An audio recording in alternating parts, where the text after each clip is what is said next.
people are going to be joining us over the next couple of minutes. Thank you again for joining us. My name is Catherine Dougal, and I am the Development and Engagement Specialist here at Bridge, Michigan. Today, we're going to be discussing Michigan's new electoral maps. And this event is a part of Bridge, Michigan's monthly lunch break series, where we discuss issues that are important to Michiganders. If you aren't familiar with Bridge, we're a nonprofit, nonpartisan statewide news organization, and you can read us for free every day online at bridgemi.com. I also want to thank our Bridge members who are with us today and who help support our work. If you're unfamiliar with how to become a Bridge member, you can do so on our website. My colleague Amber DeLinde is going to put some information into the chat. We also would like to introduce a new opportunity that we have for deeply engaged public and policy service-oriented businesses and nonprofits to show support for Bridge. You can see the early adopters on the screen right now for this program. If you're interested in learning more about the Bridge Builders program or how to become a Bridge member, we're going to put some of that information into the chat for you. The schedule for our discussion today is that we'll begin with a conversation between Bridge Michigan reporter Sergio Martínez-Beltrán and our three special guests. We're then going to open the discussion to reader questions for our panelists. Throughout the discussion today, you can enter your questions into the chat window at any time. If you're calling in today, you can email your questions to us at membership@bridgemi.com. Just so you know, we are recording this discussion and we'll be posting the recording in Bridge, Michigan later this week. Now to introduce our special guests. First, we have Adrian Hemond. Adrian is the CEO of Grassroots Midwest. He founded the firm in 2013 after acquiring a broad range of experience and expertise in politics. Adrian is a former political science instructor at Saginaw Valley State University, was chief of staff to the Michigan House Minority Leader in 2013, and served as a lobbyist with Governmental Consult Services from 2007 to 2012, specializing in appropriations, local government, regulatory affairs, and procurement. Prior to GCSI, Hemond was lead staff to the Michigan House Appropriations Committee under then Chairman Rep. George Cushingberry Jr., as well as to State Rep. Marsha Cheeks. He is also a former account executive with Energy Systems Group and energy performance contractor. Hemond holds a BA and an MA from MSU, both in political science. We also are joined today by Nancy Wang. Nancy is the executive director and founding member of Voters Not Politicians. As a VNP volunteer, Nancy led the policy committee that wrote the constitutional amendment that created Michigan's Independent Citizens Redistricting Commission. Nancy is an attorney with degrees from the University of Michigan in engineering and law. Prior to leading Voters Not Politicians, Nancy practiced environmental law for 15 years and was the director of the Environmental Law Clinic at the University of Michigan Law School.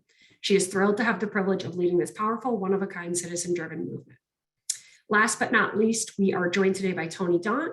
Tony is the executive director of Fair Maps, a nonprofit advocacy group that works to ensure Michigan's Independent Redistricting Commission serves the interests of all Michigan residents. Prior to his role at Fair Maps, Tony was the executive director of the Michigan Freedom Fund for nearly 8 years. Since graduating from Michigan State University in 2001 with a bachelor's degree in political science, Tony has been active in Republican Party politics, serving numerous roles in Lansing and Washington, D.C., including policy, communications, and logistics. He is currently a member of the Michigan Republican Party State Committee from the 4th District and was appointed to the Board of State Canvassers in January 2021. He is also a 2017 graduate of the Michigan Political Leadership Program. I'm now going to pass it over to my colleague, Sergio. Thank you, Catherine, and good afternoon, everyone. It's so great to see so many faces and so many people, although I don't see y'all eating, and it's the lunch break. So feel free to grab some snack and have your lunch with us. Again, I just want to say thanks for being here. Your contributions and your support is what makes our reporting better. And it definitely makes covering redistricting more exciting. So again, I appreciate it. I want to jump right into it and start talking about redistricting. And I think we have to start with the news of the day, which is the fact that the Michigan Supreme Court held or heard oral arguments on the case brought by the Detroit caucus of the Michigan legislature against the Redistricting Commission. This is the lawsuit that where plaintiffs claim that the commission, the way they drew the districts, violated the Voting Rights Act and dilute the voting power of Black voters, particularly in Southeast Michigan. And so I just want to hear from the three of you, Nancy, Tony, and Adrian, about your thoughts about the fact that this lawsuit is out there. I've heard from multiple people different ideas of this complaint. I've heard some people that have said this is a really bad complaint, and I've heard from others that say the plaintiffs might have some chance here. So Nancy, I'm just curious to hear your thoughts. Sure. Thanks, Sergio. Yeah, I did peek in on the oral arguments today. The claim is that the maps violate the Voting Rights Act, which guarantees the opportunity of minority populations, minority voters to elect the candidate of their choice. Lawsuits are definitely part of the redistricting process. You'll see lawsuits being brought in all the different states that are redistricting right now, and ours is no exception. And, one of the things that we were hoping that people would see, by bringing redistricting out in the open is to see what the different competing interests are that Redistricting Commission is, grappling with in drawing fair lines. This is, of course, something we had no idea what was going on behind closed doors when politicians were doing it. And one of the things is that, the Voting Rights Act, that body of law is very complex and it's always evolving, and there's no clear answers. And you can kind of see that with the justices themselves kind of wrestling with, what are the analyses and data we should be looking at to make, to kind of decide this case. So that is definitely, one of the things that, because this case is happening, the oral arguments were on YouTube today, the public does get to kind of see, how complicated these analyses are. And I'm glad that the plaintiffs have their day in court, because, these are topics of immense interest that affect, communities in and around Detroit. Another thing about scheduling is that these cases are brought on an expedited basis. They're really being handled by the courts really quickly. This complaint was only brought like 3 weeks ago, and they had, all the briefs done and submitted, and they had oral arguments today. And that's because, there's only so much time between now and when candidates have to file in April. Yeah.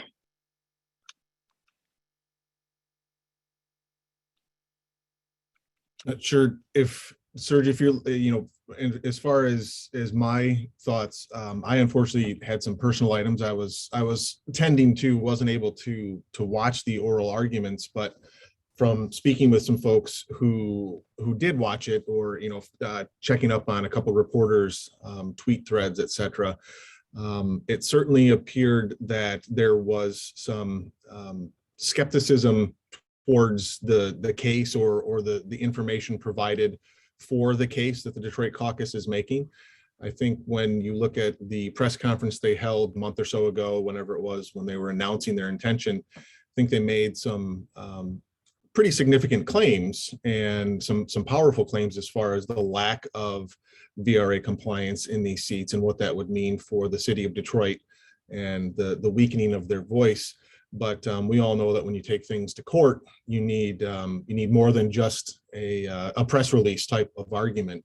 And so what I gleaned was that some of the justices, I think Viviano in particular, were skeptical of the lack of data backing up their claims, and some of the back and forth surrounded should they be allowed extra time to supplement their pleadings thus far to make that case. And so I think it'll be interesting to see ultimately what the court decides to do.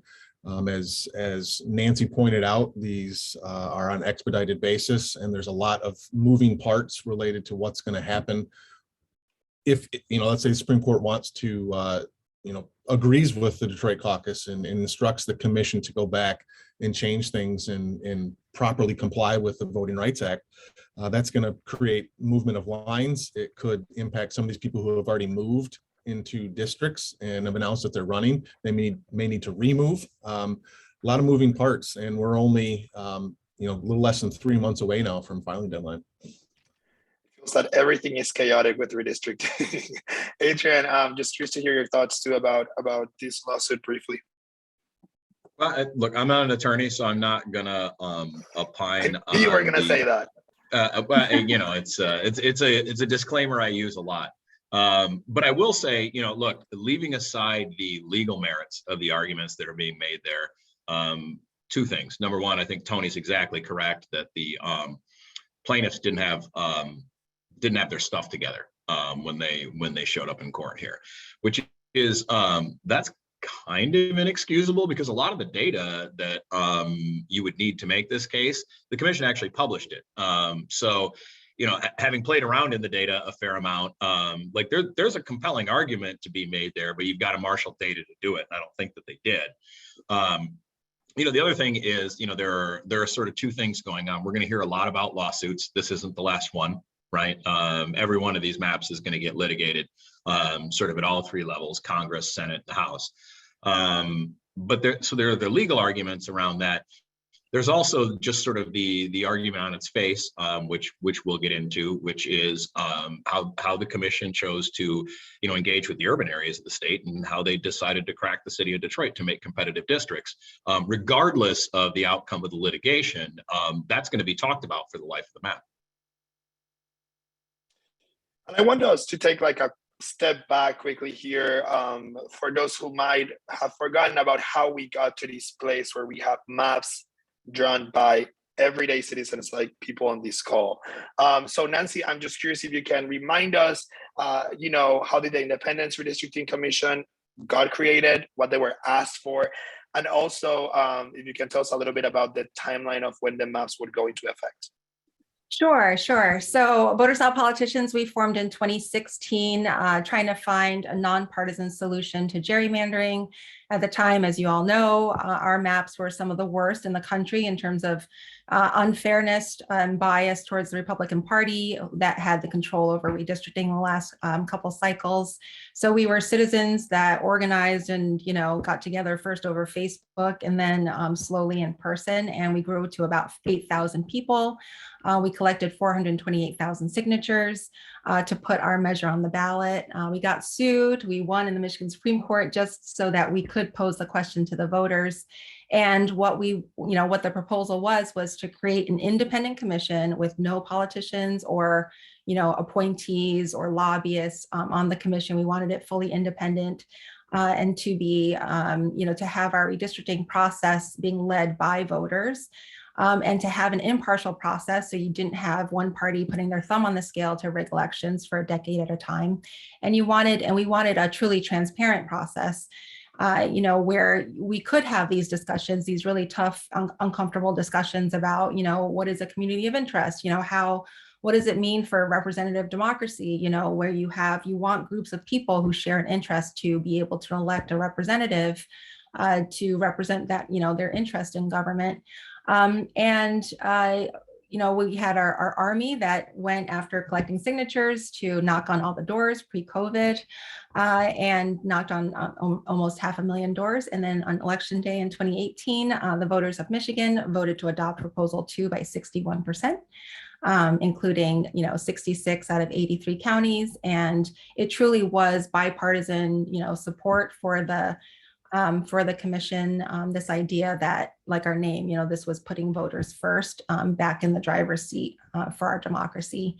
And the timeline was, you know, that we would draw districts, we would have final maps by November 1st of 2021, knowing, of course, that there is that time that you need for litigation and for the maps to be in effect for people to understand, you know, what districts they're running.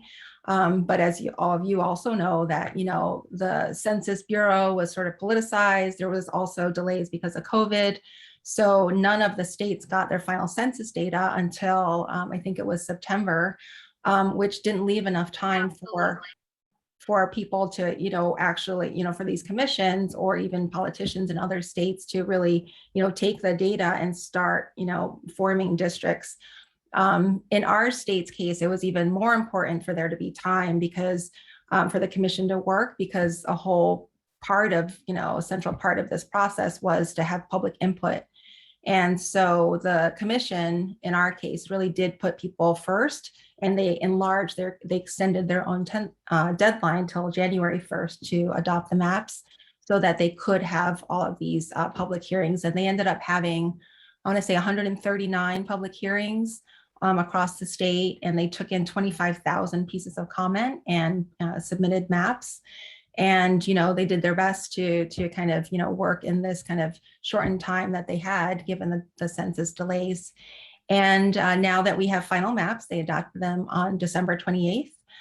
Then they have to put out a report by February 26th that kind of shows their homework, you know, shows that they complied with all the constitutional criteria. They have to make available all the census tracts, all the data, you know, so that we could really see everything out in the open and kind of, you know, double check everything. But of course, by now, like everyone has kind of been paying attention and, you know, calling them out before those maps were even adopted. Thank you. And, you know, Adrian, I'm just curious to hear your thoughts here about, you know, maybe one thing that the commission did well and one thing that you think the commission needed to do better or messed up, to put it in better words. Sure. Well, so Nancy sort of pointed out some of the environmental factors that were challenging, right, for the commission to complete its work. They didn't have any experience with redistricting, right, by design in the ballot language. Most of the folks that had a lot of expertise with this were excluded from the process. They had to deal with COVID and the slowdown of census numbers associated with that and just all the headaches associated with COVID. They also had to, you know, as a result of that, had to deal with, you know, a lot of lawsuits that she made reference to, and just sort of, you know, running a public body, right?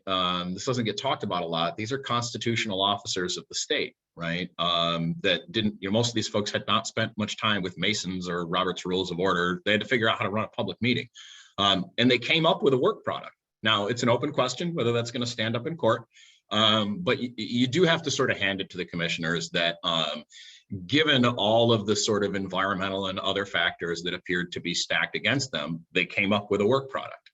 So I think that that's, if we're going to commend them for anything, it's, you know, they saw the process through to at least, if not the end, you know, the sort of end of the beginning, if you will.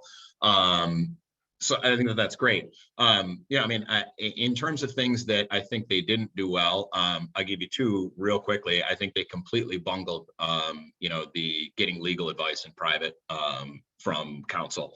You know, obviously that the Supreme Court felt the same way. The other thing I made reference to earlier, right, is there's this, and maybe we'll see some more of this in the commission's report, but it's not at all clear what a community of interest is. It wasn't defined in the ballot language, so the commission essentially gets to decide, but it's not clear from their work product what decision they made or if there was a consistent decision that was made across the three levels. I would argue that there was not, and that explains a lot of the differences in how the three maps are composed, that the commission actually applied different standards of what constitutes a community of interest at the congressional, state Senate, and state House level. Thank you. And what about you, Tony? One thing, and I know, you know, I think it's important to mention, Tony, you had been opposed to the creation of the commission before its conception. So I'm just curious, now that the commission put out their work product, what's something, I mean, there has to be something that you think they did okay, right? And then something that you think they messed up.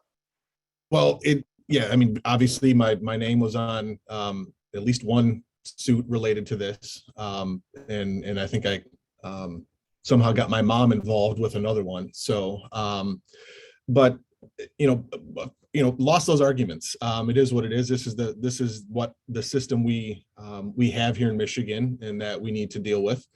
And you know, I don't mean to agree with Adrian completely on many things. I don't think we should. You know, we come from opposite backgrounds in terms of partisan affiliation, but the thing I wrote down and kind of verbatim what I wrote when you mentioned something they did right, I said at least they completed their voting on maps without having to go to the Rube Goldberg contraption that existed for finalizing maps. I was pleasantly surprised that they were able to get all three maps voted on using that first process in a way that we all understood where, you know, who was voting for what, and it was transparent. So I will give them credit for that. And that kind of fits with what Adrian said about they were able to come up with a work product. In terms of things that were done poorly, as somebody who's been opposed to this process from the beginning, it would be no shock that I have a whole list of them. But ultimately, what stands out to me are essentially similar to what Adrian mentioned, just the kind of overall, aside from the fact that these hearings were all live streamed, there was a significant lack of transparency on what was going into the decision making of this commission. And that's related to what Adrian mentioned about the nonsense with meeting behind closed doors to get advice on Voting Rights Act compliance. That is an essential piece of coming up with these maps, and to attempt to talk about it behind closed doors and not share the thought process with the public is just inexcusable and flies in the face of what the ballot initiative was meant to deal with. And on top of that, there was the issue of multiple groups submitted FOIAs for information and for emails among the commissioners and people they may have been speaking with outside of the commission. And they were hit with tens of thousands of dollars, and in some cases, hundreds of thousands of dollars in suggested fees to get that information. And if the goal is full transparency, that's inexcusable. And whether it was the board making that decision or the Secretary of State's office, those are things that undermine confidence in this proposal and what the commission's doing. I think just to provide a little quick context, because Adrian and Tony both mentioned this closed door meeting, the commission met in October behind closed doors to discuss Voting Rights Act advice by the attorneys. And the reason why we know now what they discussed was because of a lawsuit that was brought by Bridge, Michigan, and other outlets in the state who fought for the people's right to know. So I have to do that shameless plug, but truly it is because we really thought people should know what was there. And truly there was nothing too revelatory, but that's okay. At the end of the day, the process was supposed to be transparent, and we know there was nothing revelatory, right? Or too different to what the commission's attorneys had discussed out in the public, but it was important. Moving on, I think that I want to hear a little bit about what we have seen these maps could do in the future, which is, it seems that, based on an analysis by Bridge, Michigan, but also the numbers that come out of the commission, it seems like the Democrats have a real chance here to flip the Michigan legislature and become the majority, and also to potentially have 7 out of 13 congressional seats. Let's start with Nancy again. I'm just curious if that's what you're seeing as well, or if you think Republicans here have an opportunity still to retain their majority status. So I have seen lots of predictions in the press. This is not my area of expertise, but I will say that this just kind of demonstrates the success of our process, right? The fact that Democrats have a chance to, regain a majority in one chamber or maybe both in our state legislature or a congressional district. Like, these are election results, but it depends on the candidates they put forward and then how they do during the races. Our election results are no longer preordained, where we know that, regardless of what in the past it's been Democratic voters will do and how they'll vote and what numbers they vote, we know that we'll have a Republican majority in our trifecta or something, in our government. So, regardless of how these actual races shake out, I think these maps finally breathe, a new life and fairness and some chance of us, us voters being able to determine our political fate in this state, which is remarkable. And it's because of that we are now a model for the rest of the nation. There is a reason why we're featured on the front page of the New York Times and even in the Guardian, the UK. It's because this never happens. All the stories that you see coming out of every state really that's doing redistricting now, except for Colorado, is how horribly the Democrats in Illinois have gotten even more advantage during this cycle than the last, or Republicans in basically every other state that they control. And that's not what happened here. Like Tony said, we had a commission where voters, Republicans, Democrats, and independents, third-party voters voted together for a set of maps, 3 maps that will determine, that will be used in our elections for the next 10 years. And they did it together. They were able to agree on something. And that is a huge success for our state. Yeah, we definitely didn't see what happened in Virginia or other states where we saw that commission imploding from within. Tony, you were going to say something? I just, and I don't think Nancy was necessarily meaning to convey it this way, but she mentioned what happened in Illinois with the Democrats and enhancing their advantage, and then every other state where Republicans control. I want to point out that this is a bipartisan issue. This isn't, it's not just the Democrats in Illinois. Yeah. It's Democrats in every state where they have control and Republicans in every state where they have control. Yeah, wherever the parties can do it, they have been doing it. Right. I absolutely agree. Mm-hmm. All right. Tony, do you think the Republicans, based on the new maps, can still retain that majority status in the state? Me or Adrian, or ultimately, when I look at these maps and speak with the people who do the data and crunch the numbers, I think that Republican or Democratic majorities are possible depending on the cycle and the national climate, the quality of candidates that are fielded, and the money that they raise, and whether they spend it well, they remain on message, disciplined, stay out of prison, things like that. I think that the last several years in particular, last several cycles, I think majority really was up for grabs, in particular in the House, and Republicans just had done a better job of fielding good candidates, raising enough money to carry their message to enough voters.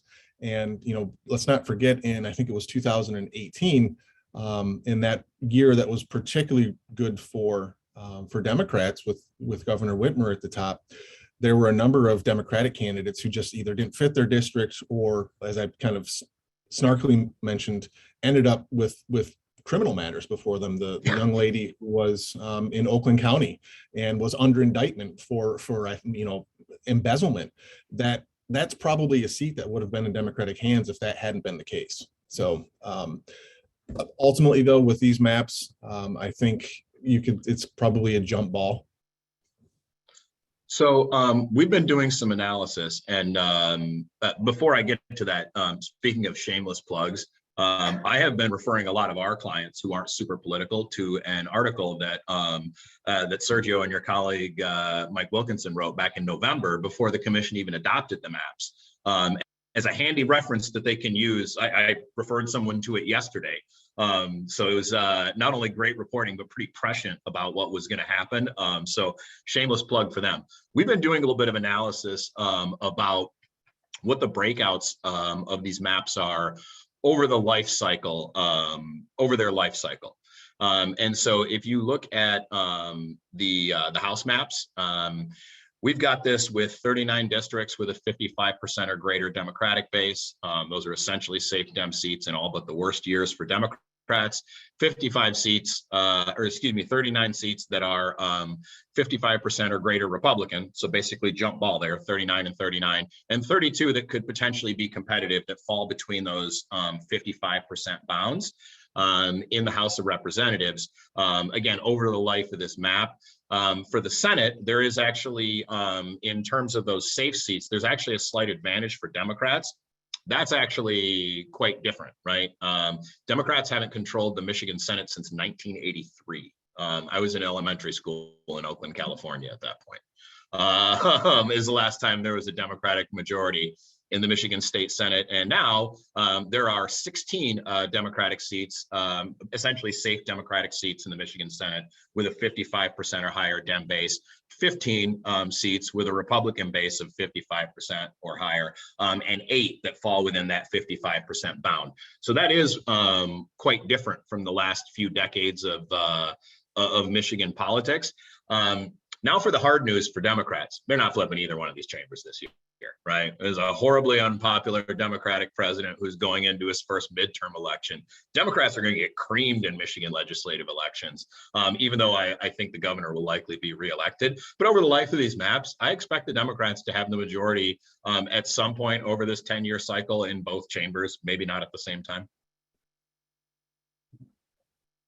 And one of the questions that I've been thinking here too, and I think other folks in the call might have as well, is this idea that we know that the commission was not supposed to take competitiveness into consideration. That was not one of the ranked criterions, right? But I'm just curious here, based on the final product, what we're seeing, do y'all expect more competitive general elections and primaries, or are we just talking about general elections?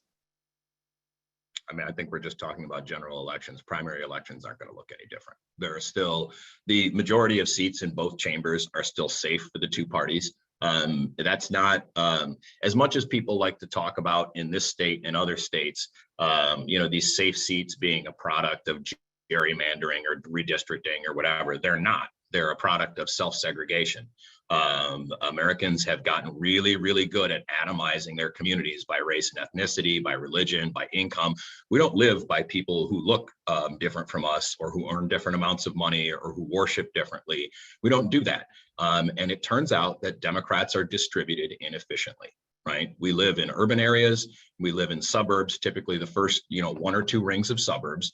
And the only way to make more competitive districts, right, is to crack communities. And I'm sure we'll talk about that more with reference to particularly the state Senate maps, where the commission clearly did that to create more competitive districts. The only way that you can do that is by hauling Democrats out with ex-urban communities where there are enough Republicans to make a competitive district. In a lot of areas of the state, you can't do that, right? You can't make a competitive state district, state Senate district in the Upper Peninsula because it's shaped the way that it's shaped, and the people who live there aren't Democrats, mostly. And if I essentially agree with what Adrian said, and just a slight maybe disagreement would be from a primary standpoint. I do think you will probably see heightened competitiveness in those competitive seats. They've always kind of had that angle where both parties want the most electable candidate coming through the primary. I think that's particularly relevant these days because, from my perspective, both parties have significant problems at their pollers. The nonsense regarding the stop the steal and the craziness, and the people who believe that and who continue putting that forward as a key thing to be focused on in 2022. I can't think of anything less enticing to people in the middle than relitigating the 2020 election in 2022, especially based on nonsense and lies. And I also see from the left, whether you call it,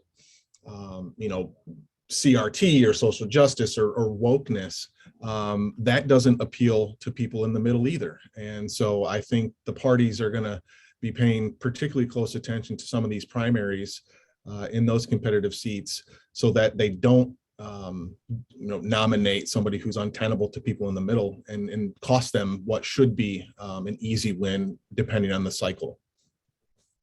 Great point. Yeah. And we're probably going to see a lot of money being spent in these elections in the next few years. So we should wait. We should expect that. Going back to this idea of how the commission drew the districts, and Nancy, I kind of want you to jump in here as well. We do know that, for example, in the Detroit districts, the commission did something different, which was stretch districts from like Detroit all the way into like the suburbs, and they created a bunch of districts like that. And now we don't have as many majority districts in the state. So in the past, we had 17 in the state legislature.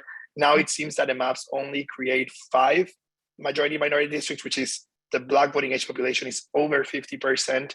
And all those 5 are in the Senate, just in the Senate. So we won't have over 50% Black district in the congressional or state house. I'm just curious, Nancy, just to hear your thoughts here. Was that the way to draw these districts? At the end of the day, we're hearing from Black voters who are concerned. And we're not only hearing from like the Black elected officials, which we know have some special interest here, we're actually hearing too from Black voters who are saying that they're worried that their power would be diluted by the way they drew the districts this time. Right. Thanks for the question. So the issue, of the Detroit districts is very complicated. So I've seen people say, well, the commission was trying to, they did that in order to increase partisan fairness. But in fact, the issue, and this is kind of part of the topics that were talked about, in this suit that was brought by the Black Caucus and heard by the court today. There's a tension between Black majority kind of to increase that in order to have a safe sort of Black district where you can elect a Black candidate of your choice, and equal protection, right? So you don't want to crack the Black community in such a way that they no longer have that power, but you can't pack them either.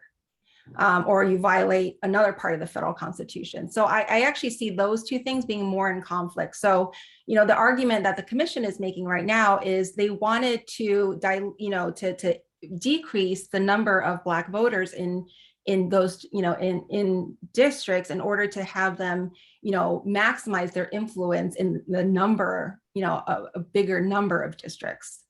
And of course, that also has the effect of if you were to take the Black population and kind of put them out into the suburbs where Republicans live, then that allows you to kind of, increase partisan fairness. But that's not necessarily what they were doing. They might have been, and I think in some ways, in some instances, they were trying to draw the Detroit districts so that they went into the suburbs where other Democratic voters were living. And then those two, kind of different groups together would vote together. It's called crossover voting for a certain candidate. So, it's getting a little bit too technical maybe, but all of that is to say that, it's very complicated. And like, if there were an easy way to come up with one answer, then everybody would do this. And there wouldn't be so much VRA litigation that there is every single cycle. Part of it is trying to predict the future. Who will white voters vote for? Who will Black voters vote for? Who are the candidates going to be? People don't even, so there's a lot of different factors. And in a lot of cases, what you see is you draw the maps and then you kind of go along with certain predictions that you have, and then you kind of see if they bear out. And if they don't, then you have plaintiffs who then, they kind of take that data from real life and bring it back to court and say, hey, look, a lot of these assumptions didn't, pan out, but sometimes they do. So it's not an easy question, unfortunately. I kind of take issue with that partly because if you look at, I'm just looking at the House districts right now while I'm speaking with you. If you look at these districts, the House districts in the northern part of Detroit were explicitly drawn to capture white flight communities, right? These are communities that were built by white people leaving the city of Detroit who didn't want their children to go to school with Black people, right? The Points, Warren, communities like that. I guess there's an argument to be made that those folks changed their mind sometime between when they moved their kids out of Detroit into Macomb County and now, but we haven't seen any evidence of that. And I kind of want to go back to, again, to keep discussing how they drew districts, especially in the area of Detroit.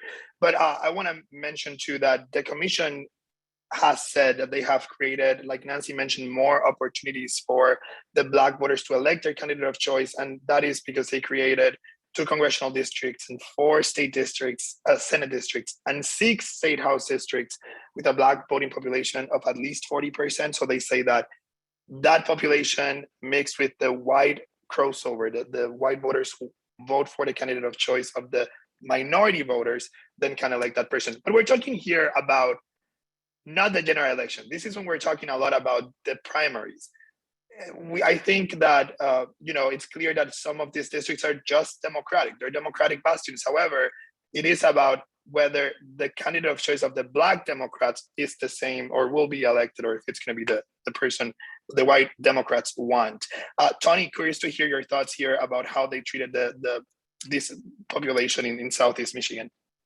Well, I think the most compelling argument in favor or supporting the fact that African American voters in Detroit and other areas were shortchanged. It's coming from those voters themselves who have come to these meetings and spoken out pretty forcefully that what they see from what they've seen from this commission and what these districts look like is minimizing their voice at the to maximize the Democratic voice. And just the same way that Republicans have a significant amount of infighting going on right now related to the direction of the party and what policies they should focus on. There's no shortage of that on the Democratic side either. And I think there's some conflict with some of these, setting aside the racial issue that Adrian was pointing out, just some of the policy prescriptions and things that people prioritize are different in Detroit than they are in Birmingham or some of these other areas where large numbers of Democrats live.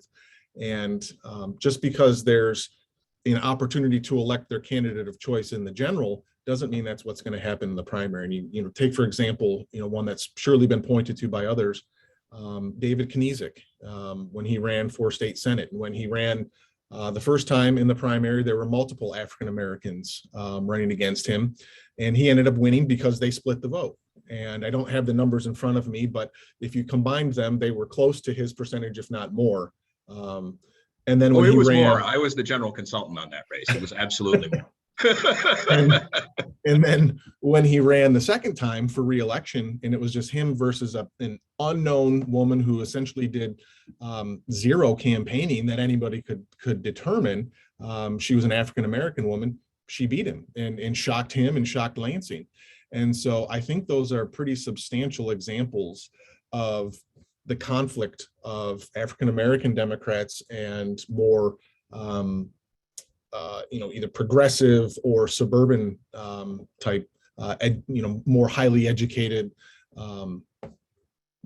female, white female progressive types who vote in these primaries. And I think, I think there's a compelling argument to be made that these seats are not in compliance, but the courts can only deal with the information that's provided to them. They can't just assume data that's not provided. Yeah, I think that's right. And I think it points to the sort of issue I sort of touched on in passing earlier, which is the communities of interest issue. I think this was like probably the biggest mistake that was made in the drafting of the constitutional amendment, was not defining what a community of interest is, because the commission just kind of had to figure it out on their own, right? And based on the maps they drew, I mean, they essentially said explicitly that Detroit wasn't a community of interest. I mean, if you're drawing Detroit in with Warren and Sterling Heights, what you're saying is that, the state's largest city is not actually a community of interest. If it was, you'd try to keep more of it intact. Nancy, I want to give you an opportunity to respond because they talked about the drafting of the constitutional amendment, and then we're going to move to questions from the public because I want to make sure we get to those. But yeah, Nancy, go ahead. So the issue of community of interest, again, it goes back to representational government, and why it's not defined is because you can't, you want your constitutional amendment to be for, exist and be relevant and for posterity, right? So you can't define what people, how people might organize themselves or affiliate themselves, using examples that you can think of now that might not necessarily be right at all, 100, 200 years from now. And what the amendment does then, it provides examples for, what a community of interest is, a community that shares economic interests or say, shares particular interests, for example, in the lakeshore, natural resources, but also what it is not. So it is not a group of people just because they're Republican and they want to vote for Republican, that is not a community of interest. And that is consistent with what something like 24 other states do. So this concept is not amorphous. It's not, flaky. It's not, it is very well accepted in the field of redistricting, both by, politicians who draw redistricting, political commissions, as well as citizens commissions like California, like Arizona. And, the job of the commission, I agree on this point though, So I don't agree that it should have been narrowly defined, specifically kind of, bounded in some way. But I do agree with the criticism that this commission, and this is something we'll suggest for next time, could have done a better job setting expectations for people and saying, this is how we are, articulating, right? This is how we are interpreting, this concept. And we're drawing from, this experience from this state or whatever it is. And, giving the public some sort of, framework to work in. Because I agree that the public was largely, confused sometimes, or just wanted more information and guidance from the commission on how to understand this concept and advocate for themselves. The public and the commissioners were also a little confused too in how to handle comments from what was a community of interest. Kind of want to pivot now to like questions from the public. We're trying to go through most of them if possible. Let's start quickly here discussing the challenge to the congressional districts. As you all might know, there was a group of 7 Republicans, including current Republican Representative Beau Lafave, who is also running for the Secretary of State nomination for the Republican Party, who have sued the commission, and they have said, they've talked about how the congressional map violates the U.S. Constitution because of the one person, one vote provision, and also they have talked about how the commission split or fragmented counties, cities, townships without a necessary justification. Want to hear your quick thoughts here, Adrian, about this lawsuit. Yeah, I mean, again, not an attorney, so I want to make that clear. On its face, right? I mean, they did break up communities, right? They were not particularly respectful of municipal boundaries. Now, one thing that the constitutional amendment did is it got rid of our requirement to follow the 8-poll standards. So we don't have to minimize county breaks anymore. I'm actually in favor of that. I think that county breaks are a really arbitrary way to do that. I mean, I live in Lansing, right? Parts of Lansing stretch out into Eaton County. If you live in East Lansing, parts of East Lansing stretch out into Clinton County. So I do think that the counties are kind of an artificial way to do that. But I mean, cities are defined in state law. It seems like, municipal boundaries would be a fairly obvious thing that you'd want to try to preserve to the extent that you could. And that does not seem to have been a priority for the commission. And that's not just in Metro Detroit. They did a lot of that in Grand Rapids as well. Particularly with those state house districts. I think there are 5 of them that touch the city now. The commission have said that the population deviations, I mean, we're talking here about 450 to 600 discrepancy in numbers, I guess. And, they've said that's well within what's acceptable. I'm just curious to hear, and I had this question asked to me a few days ago, so I'm just throwing it to y'all and see if you can help me answer. But do you think that number of that population difference would be enough to decide an election? We're talking about 400 or 600 people in some of these districts, over or under. From my perspective, very, very unlikely that those types of numbers would ultimately impact. Obviously we've had elections where, I'm thinking back to like 2000, a congressional election that was decided by 100, 150 votes, whatever. Adrian probably has a number, at his disposal. But, Mike Rogers defeated Diane Byram by razor thin margin for Congress. So it's possible, but, generally these are these numbers would be pockets getting to what Adrian had spoken about earlier, where people are pretty homogenous in how they're going to vote. When you shift these lines. But I do think they have a solid argument on this case, because when it's supposed to be one man or one person, one vote, and congressional lines generally are supposed to be essentially zeroed out and as close to exact number as possible. And attorneys I speak to and the folks even handling this lawsuit, it's pretty clear that they're off, and the information that Bruce Adelson in particular gave them about, it's okay, Supreme Court will allow this, just doesn't apply here in Michigan. And so I think you will see some movement on that. But to the issue of it impacting the political numbers, I don't see that. But I do think it's something that should be remedied because it's not in compliance with the US Constitution. I know we've talked quite a bit too about Southeast Michigan, but I kind of want to be able, to give an opportunity here to talk about other areas like the Upper Peninsula. I know the area of Grand Rapids, Kalamazoo was a hot topic when they were drawing the maps, as well as Bay City and even the Lansing area. So I'm just curious if y'all can chat a little bit about what these maps look like and whether you think the commission hit it or missed it when they drew the lines the way they did in other areas besides Southeast Michigan. I'll go first. Are you referring to kind of like the shapes and what they look like, or? I'm muted. I was going there, very passionate. Yeah, the shapes, how they look like, but also, whether they represent the communities that, they're representative of the communities in those areas. From the perspective of shapes, it's been a particular stuck in my craw that in 2018, when this was being circulated and the petitions were being circulated, the supporters made a big show on their clipboards of, I think it was the 14th congressional district, and we're going to slay the dragon, and just the ridiculous nature of that shape. If you look at these districts, particularly some of these state house districts, you would have no idea of knowing whether it was, the 14th congressional district or even the original gerrymander in the 1800s or something from today. And so I think that was a red herring, the shapes, because you've got plenty of districts that look ridiculous now.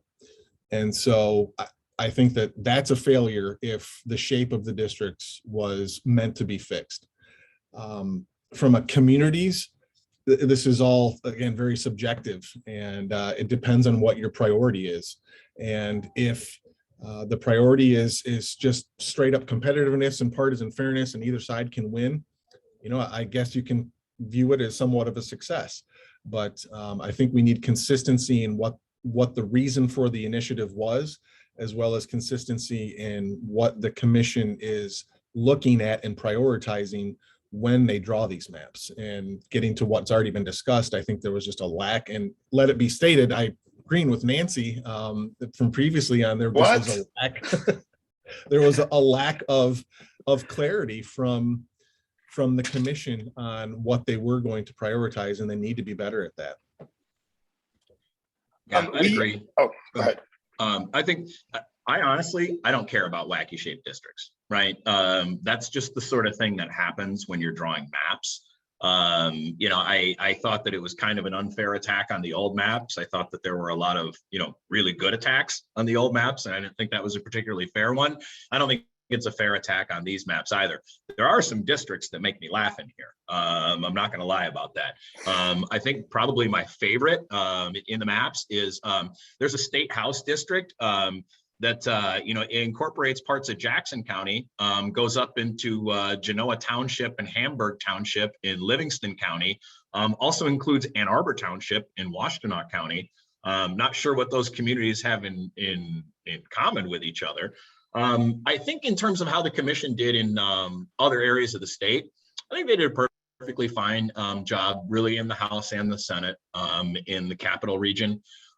You've got one pretty competitive state Senate district in the Capital Region that incorporates East Lansing and Southern Clinton County. That seems and parts of Shiawassee. That seems reasonable. Southern Clinton County and Southwestern Shiawassee County are becoming bedroom communities for Lansing and Michigan State University. I think that makes sense. A place where they maybe didn't do as well would be in Metro Grand Rapids. I think they may have fumbled the bag there. If you look at that, I mentioned earlier how many state house districts actually touch on the city of Grand Rapids. These are both sort of wacky shaped and end up looping parts of the city of Grand Rapids in with communities that don't have a ton in common with them, places like Granville, or, getting out into like Ada Township that maybe don't have much in common with the city of Grand Rapids. So I think it's a pretty mixed bag in terms of how the commission handled the different sort of metro regions in the state. I think a lot of people have seen the reporting, in a different set of maps about, severing severing the city of Midland from the rest of Midland County. You know, and I think that that's not a, on the one hand, that's not an unreasonable complaint. Like, why shouldn't the city of Midland be with the rest of Midland County? But I think some of that does come down to, again, defining communities of interest. And obviously, Nancy and I disagree there about the utility of strong definitions. But you know, I mean, if you're going to base that on sort of culture and who the people are, yeah, the city of Midland's real different than the rest of Midland County. So I think it's a really mixed bag all over the state, how the commission sort of executed on this. I'd say that probably their most sort of egregious work was in Southeast Michigan. I think overall they did okay in the rest of the state. Yes, Nancy. Hi, May, Sergio. So there's a lot here, right? So one of the things I just, you know, and I see we have 4 minutes left. One of the things I just want to point out with the shapes, or, you know, other things that we've been talking about, you know, there's a lot of you know, people, honestly, this commission, the amendment has been attacked by the, you know, Michigan GOP and other special interests from before, like I said, before we even made the ballot, right? And those, like the GOP lawsuit that was just brought, like that continues. And there's a lot of people, even if you don't bring a lawsuit, you might, you know, start just criticize in the public about this thing, pointing to this one example of, you know, maybe you disagree with how the commission drew the maps, or you think this shape is ridiculous, right? But if you step back and overall, if you ask the Michigan public, and if, you know, overall as the maps, we can criticize a process and say it's not perfect, as opposed to criticize a process and say it was a failure. And I think overall, there's no way, I guess there is a way, but it's really hard to look at this process and say, you know, as a Michigan voter, that I would be dissatisfied with how it went and how this commission performed and how it was set up, as opposed to, you know, what my opportunities for participation in the process were, or what the maps look like, or, you know, the fact that this shape existed in the 14th congressional district because the Republicans wanted to pack Dem garbage into one district. You know, it'd be really hard for me as a voter, any voter, I would think, to say that, you know, that process that we had for so long is better in any way than what we have and what we just witnessed. So, you know, just this year. Well, and I think the ultimate definition of a gerrymander, I think if everybody involved with this is completely honest, is a map you don't like. Is essentially gerrymander, and so, you know, there are going to be people who find gerrymandering, regardless of what the shapes are or where they look. Yeah, thank you. And just to clarify, that Dem garbage comment was language from Republican map drawers the last decade, and that came out through emails. I just want to clarify that. Well, I would say the definition of a gerrymander is your intent, but your intent to grab power. All right. Sorry, I'll stop there. No. I appreciate it. I really appreciate this discussion, though. It's been great. I appreciate Tony, Nancy, and Adrian for joining us in this discussion. This is great. We can have 3 more hours of redistricting conversations. But yeah, I'm really grateful for you all joining us, and for everyone in this call to giving us some of your lunchtime with us. Imre. Thanks so much, Sergio. And thank you to all of you for participating today. What a great event. I think this may be our biggest, it certainly is our biggest virtual event we've ever held, and maybe one of the biggest that Bridge has ever had. I just want to say thank you to Nancy, Adrian, and Tony for being our special guests today, to Sergio for being our moderator, and to Catherine for being our host. It's been a great event, and I really appreciate all of you participating. Just a reminder that we will be posting a recording of this event on Bridge Michigan's website yet this week. So if you visit bridgemi.com, you can sign up, or you can do that recording here. I also want to do a quick plug for our new Politics Watch newsletter. I'll put some information in our recap article. We'll make sure we include that about how you can sign up for that new Politics Watch newsletter if that's particularly something that you're interested in, which I guess it is since you're here at this event. We will be resuming our lunch break event on February 23rd. The title of that, the topic, and how to sign up, you'll be able to see all of that in Bridge very soon. So keep your eyes at bridgemi.com for the announcement of our next lunch break event. I hope that you all have a wonderful rest of your day, and thanks so much for joining us. Take care. Bye-bye. Thanks a lot. All right, thanks a lot.